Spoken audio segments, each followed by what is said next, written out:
after Paandu conquered Dasharna, as anticipated, pressed forward with his campaign, setting his sights on the kingdom of Suhma. His unparalleled combat skills, combined with the devastating power of the astras he wielded, made him a formidable force on the battlefield. His strategic brilliance in commanding the vast Hastinapura army led to a swift and decisive victory over Suhma.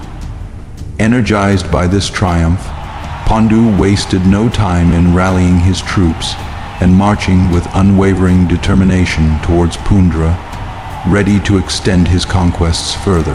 His reputation as a fearsome warrior and a master tactician began to spread across the lands, sending waves of apprehension through the remaining kingdoms that had aligned with Jarasandha. Pandu's march towards Pundra was swift, his vast army cutting through the terrain like a relentless wave. The kingdom of Pundra, however, was not prepared for such a formidable force. Its king, Satyakethu, was well aware of the limited capabilities of his army.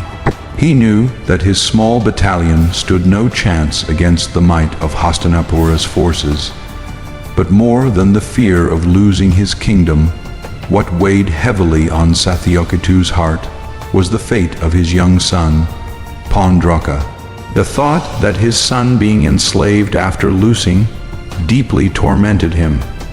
Determined to protect his son's future, Satyakethu made a bold decision. Before the battle could commence, he requested a meeting with King Paandu. In the early dawn, the two kings met. Satyakethu, with a mixture of resolve and desperation in his eyes, approached Paandu with a proposition. Knowing full well that Paandu was a master archer, armed with divine astras that could turn the tide of any battle, Satyakethu nonetheless challenged him to a sword fight. The terms were clear and simple. If Paandu lost the duel, all his armies would be surrendered to the Pundra kingdom, and Hastinapura would be bound by honor not to harm Paundraka in the near future. Paandu himself would be left free to return to Hastinapura, but alone without his forces. On the other hand, if Satyakethu lost, Pundra would surrender entirely, and Satyakethu would leave his fate in the hands of Paandu, yet with the assurance that his son, Paundraka, would remain unharmed and free. Paandu, a warrior with a strong sense of honor, listened intently. He knew the sword was Satyakethu's strength, just as the bow was his own. The challenge was steeped in risk, as Paandu understood that Satyakethu's skill with the sword was legendary. Yet, as the memories of the previous battles haunted him, memories filled with the screams of men and the sight of countless corpses, Paandu felt a deep reluctance to engage in another bloody conflict. The prospect of sparing his soldiers and the people of Pundra from the horrors of war appealed to him. With a solemn nod, Paandu accepted Satyakethu's challenge, agreeing to the terms. The two kings prepared for what would be a defining moment, not just for their kingdoms, but for their own legacies. The battlefield, which would have seen the clash of armies, was now set for a duel between two warriors, each driven by a cause greater than themselves. As duel began, Satyakethu moved first, his sword slicing through the air with a fierce determination. His strikes were swift and precise, each one aimed to end the battle quickly.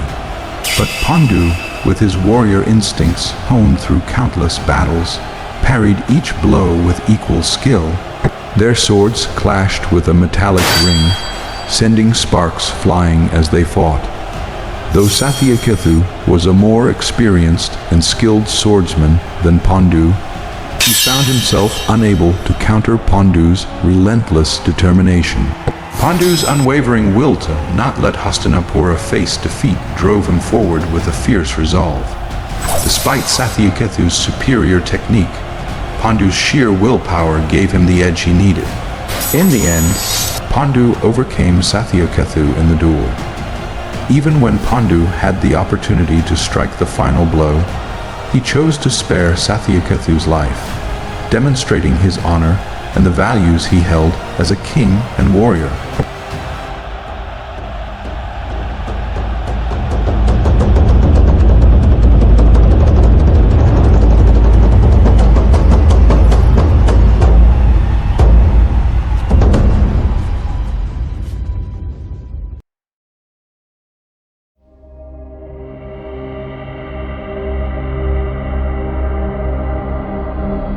As a result of Drona's intense tapasya, Lord Shiva blessed him and Kripi with a son born with the divine aspect of Shiva himself.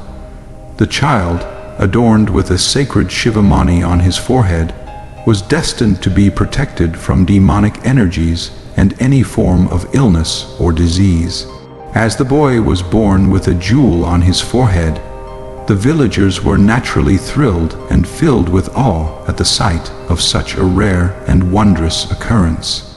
The news of the miraculous birth spread quickly, and people from far and wide gathered, eager to witness the extraordinary child and the divine jewel that adorned him. Drona, overwhelmed with joy that knew no bounds, named his son Ashwathama, feeling a happiness unrivaled by anyone else in the world. Kripacharya, content and fulfilled, began his journey back to Hastinapura. After a few days, Drona, filled with hope and anticipation, decided to leave his humble abode and permanently relocate to the kingdom of Panchala.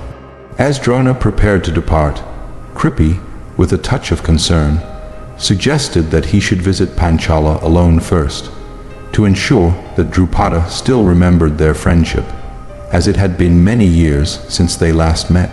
But Drona, with unwavering confidence, reassured her. He believed that the moment Drupada laid eyes on him, he would be filled with joy and would chide him affectionately for not visiting sooner. Kripi, comforted by Drona's confidence, allowed herself to feel hopeful, believing that their years of hardship were finally coming to an end. The prospect of a renewed friendship and a brighter future filled her heart with quiet anticipation.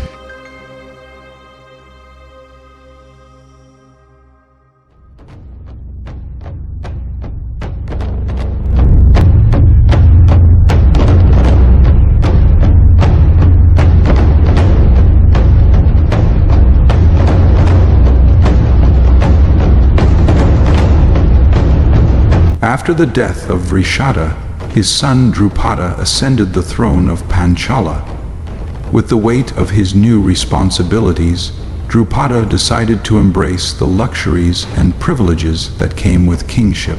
The palace, which once echoed with the disciplined presence of his father, now resonated with the splendor and opulence that Drupada indulged in, as he immersed himself in the pleasures of royal life.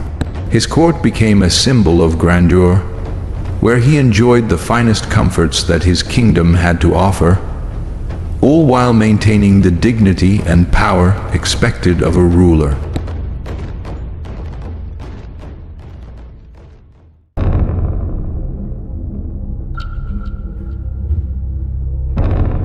While relishing the luxuries and authority of kingship, Drupada was suddenly jolted from his indulgence by a formidable and unanticipated message from Jarasandha.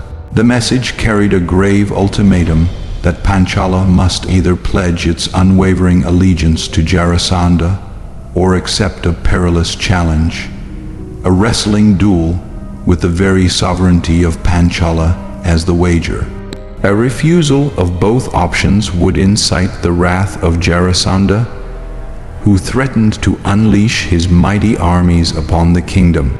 The unexpectedness of this ultimatum, particularly with kingdoms like Mithila and Kosala standing in between Magadha and Panchala, plunged Drupada into a state of deep concern. Realizing the precarious position of Panchala, Drupada swiftly composed a missive to the great northern stronghold Hastinapura. informing them of the looming threat and seeking their guidance and support in this perilous hour. His message was filled with urgency, knowing that the fate of his kingdom hung in the balance, dependent on the response of his ancient ally. In the grand halls of Hastinapura, Queen Kunti was a figure of quiet anguish. The weight of her new role as Pandu's wife bore down upon her, but even more so, the constant fear for her husband's life as he waged war far from her side consumed her every waking moment. Their marriage had been a brief moment of joy, followed almost immediately by the harsh reality of royal duty.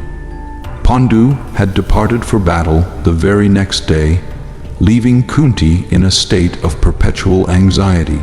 Every day felt like an eternity as Kunti awaited news from the front lines. Each time a messenger arrived, her heart would race, caught between the dread of potential disaster and the hope for her husband's safe return. She would clutch at her chest, her breath held in suspense until knowing the news delivered was good or bad.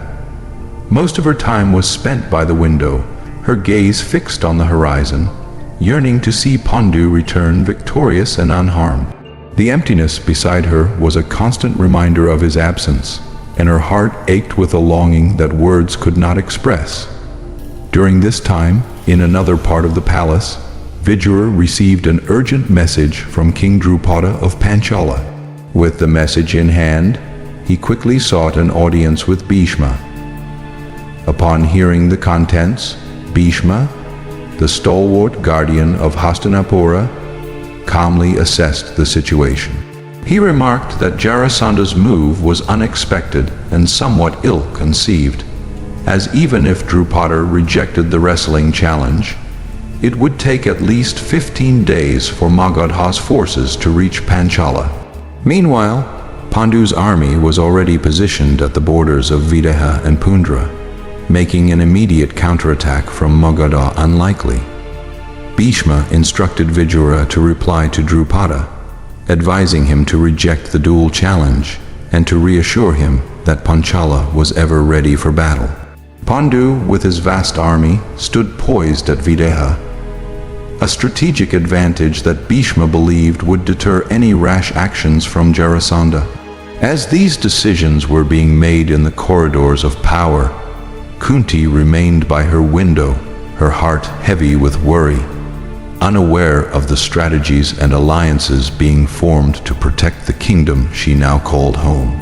Dhritarastra, who was finally beginning to feel the taste of the kingship he had dreamt of for so many years, was filled with a deep sense of satisfaction and happiness.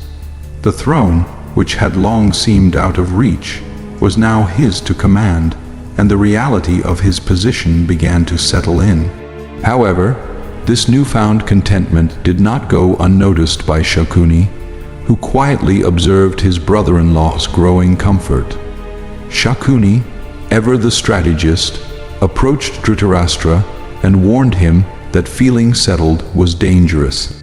He reminded Dhritarastra that this was not the time to bask in satisfaction, but to make decisive moves that would secure his kingship permanently. Shakuni whispered that Dhritarastra was a king only in name, and that many decisions were being made without his notice.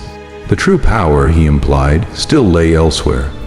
At that moment, Shakuni's sharp eyes caught sight of Vidura carrying the reply message for Drupada.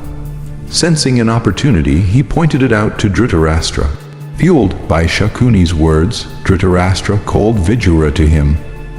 With newfound authority, Dhritarastra declared that the reply to Drupada should reflect his own will as king, not the counsel of others. Vidura, ever wise and cautious, explained the delicate nature of the situation. He reminded Dhritarastra that Jarasandha's challenge was a serious one, and advising Drupada to accept the duel could result in the loss of a valuable ally at a crucial time. But Shakuni's influence had already taken hold. Dhritarastra, eager to assert his power, dismissed Vidura's concerns. With a sharp tone, he ordered Vidura to convey the message that Drupada should accept the challenge and fight like a man, or, if he still thought like a prince rather than a king, Dhritarastra himself would come to fight Jarasandha. Satirical jab meant to provoke. Vidura hesitated, his mind troubled by the potential consequences of such a reckless message. He knew it could alienate Panchala at a time when unity was most needed. Yet, bound by his duty, Vidura had no choice but to obey the king's command. With a heavy heart, he sent the message as Dhritarastra had ordered, aware that this could have far-reaching repercussions for Hastinapura.